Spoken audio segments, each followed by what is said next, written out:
लखनऊ में डॉक्टर राम मनोहर लोहिया आयुर्विज्ञान संस्थान का स्थापना दिवस धूमधाम से मनाया गया। इस आयोजन में सीएम योगी और डिप्टी सीएम ब्रजेश पाठक समेत कई दिग्गज मौजूद रहे। इस दौरान सीएम योगी ने कहा कि डॉक्टरों का व्यवहार मरीजों के लिए बेहद अहम होता है। गरीब और जरूरतमंद मरीजों के प्रति संवेदना दिखाना चाहिए। उन्होंने कहा कि अस्पताल में हर मरीज को स्ट्रेचर उपलब्ध हो और वार्ड बॉय उनकी मदद करे। जीवन की स्थिति तो वैसी ही है। किसी का इंतजार नहीं करता है। हमें काल की गति से 2 कदम आगे चलने के लिए अपने आप को तैयार करना होगा। जो व्यक्ति, समाज या देश काल की उस गति को पहचान नहीं पाता है, वह काल की चपेट में स्वयं आ जाता है। क्योंकि काल की गति तो वही है जिसके बारे में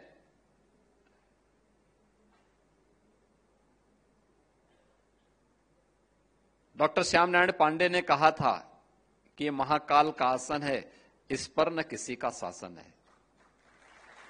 यानी काल की गति पर किसी का शासन नहीं होता है। कोई ये मान करके चले कि मैं समय की गति को अवरुद्ध कर दूंगा, ये उसकी गलत फहमी होगी। हमें उससे 2 कदम आगे चलने के लिए अपने आप को तैयार करना पड़ेगा। अगर हम चलेंगे तो प्रगति करेंगे। अगर हम नहीं चल पा रहे हैं, हम अपने को केवल समय के अनुरूप लेके जा रहे हैं, तो फिर हमें यथास्थितिवादी के रूप में लोग मानेंगे। हम कब आए कब गए किसी को पता नहीं होगा।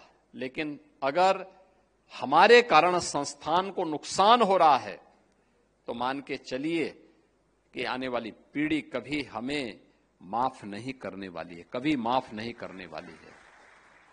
आयुर्विज्ञान संस्थान 5 वर्ष में, डॉक्टर राम मनोहर लोहिया आयुर्विज्ञान संस्थान 5 वर्ष में प्रदेश के अंदर जो हमारे 3 टॉप के चिकित्सा संस्थान है, जिसमें केजीएमयू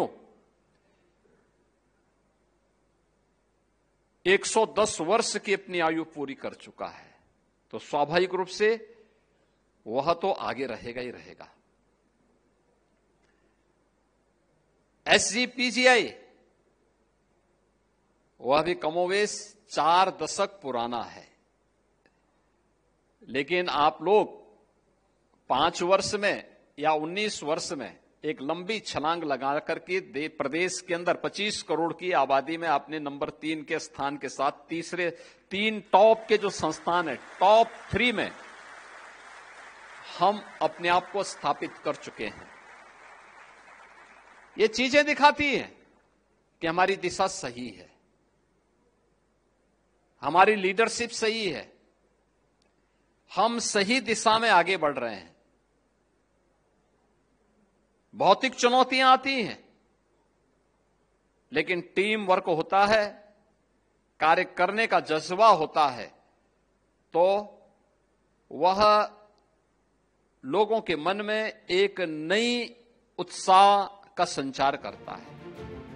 स्वास्थ्य सेवाओं को मजबूत बनाने पर सीएम योगी ने कहा कि सरकार लगातार काम कर रही है। संस्थान में बेहतर सुविधाएं और संवेदनशील वातावरण तैयार करना ही उद्देश्य है, ताकि हर मरीज को संतोषजनक इलाज मिल सके।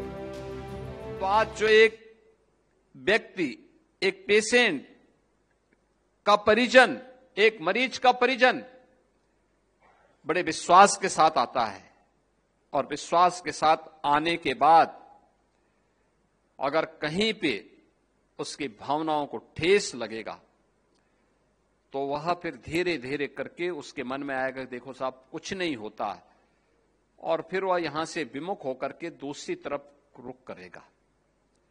लेकिन मुझे प्रसन्नता है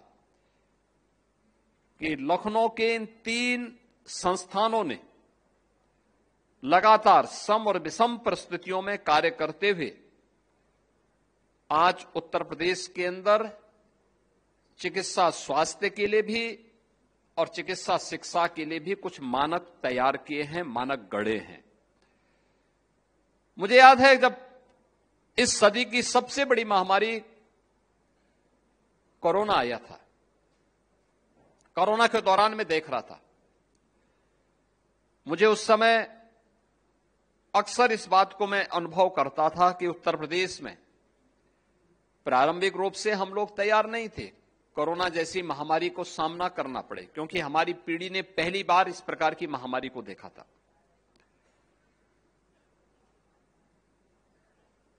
जिस समय कोरोना का पहला पेशेंट आया था, हमारे पास कोविड की जांच करने के लिए कोई भी अन्य सुविधा नहीं थी, कोई लैब्स नहीं थी। हमने पहला पेशेंट जब आगरा में और नोएडा में देखने को मिला तो हम लोगों ने उनके सैंपल जांच करने के लिए सफदरजंग और एम्स दिल्ली में भेजे थे। अनेक ऐसे वैद्य, ऐसे चिकित्सक, ऐसे सर्जन भारत ने दुनिया को दिए जो समय के अनुरूप हम उस गति को बनाए नहीं रख पाए। हमारे ही ज्ञान को और हमारी ही विरासत को लोगों ने अडॉप्ट करके आज हमको ही अपना पिछलग्गू बना दिया है। कारण है केस स्टडी के रूप में हम लोग अपने यहां किसी भी कार्यक्रम को लेने में संकोच करते हैं।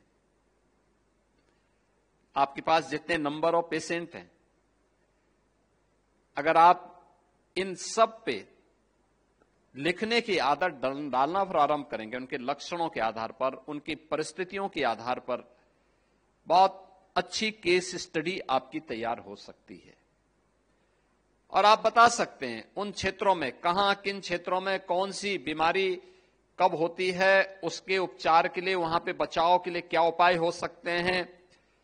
तो स्क्रीनिंग की एक प्रक्रिया वहां पर भी आपके माध्यम से, उस केस स्टडी के माध्यम से भी आप दे सकते हैं। ये मानवता के कल्याण का मार्ग बहुत अच्छे ढंग से आगे बढ़ सकता है। डॉक्टर राम मनोहर लोहिया संस्थान का स्थापना दिवस समारोह जहां डॉक्टरों को प्रोत्साहन देने का मंच बना, वहीं सीएम योगी ने बेहतर स्वास्थ्य सेवाओं और संवेदनशील चिकित्सा प्रणाली का संदेश भी दिया। ब्यूरो रिपोर्ट, सूर्य समाचार।